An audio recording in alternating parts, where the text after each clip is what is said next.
جب عبادت کو نسبت برکتوں والے مہینے سے ہو گئی تو اللہ تبارک و تعالی جل مجدہ العظیم نے عبادت کا ثواب بھی بڑھا دیا۔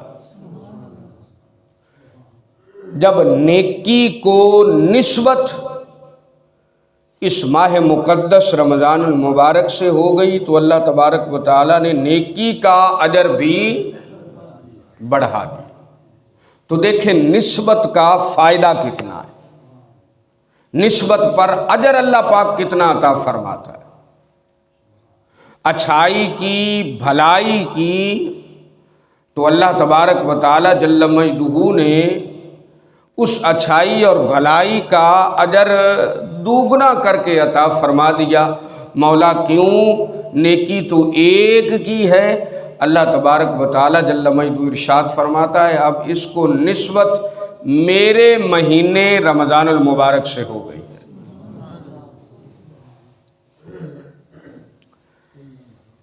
ہر نیکی کا ثواب ماہ مقدس رمضان المبارک میں 70 گنا یا اس سے بھی زیادہ بڑھا دیا جاتا ہے۔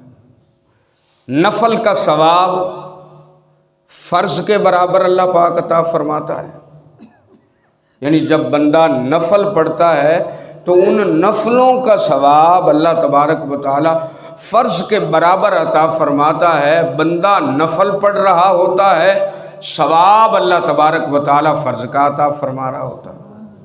وجہ کیا ہے؟